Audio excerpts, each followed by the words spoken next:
Son muchas las aflicciones del cristiano aquí en la tierra, que cuando se siente triste mejor se pone a orar.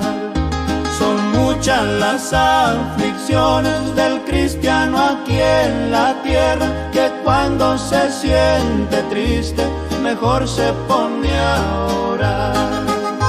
Hermano, ¿por qué estás triste a causa de tu pobreza? Recuerda que allá en el cielo riquezas mejores hay. Hermana, ¿por qué estás triste a causa de tu pobreza? Recuerda que allá en el cielo riquezas mejores hay. La Nueva Jerusalén es una grande ciudad, ya tienen en sus calles de oro su hermoso mar de cristal. La Nueva Jerusalén es una grande ciudad, ya tiene sus calles de oro su hermoso mar de cristal.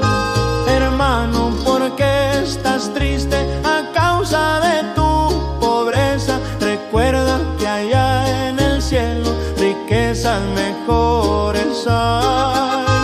Hermana, ¿por qué estás triste a causa de tu pobreza? Recuerda que allá en el cielo riquezas mejores hay. Son hermosas las moradas que Cristo nos preparó. En San Juan 14:2 Él mismo lo declaró. Son hermosas las moradas que Cristo nos preparó. En San Juan 14:2 Él mismo lo declaró. Hermano, ¿por qué estás triste a causa de tu pobreza? Recuerda que allá en el cielo riquezas mejores hay.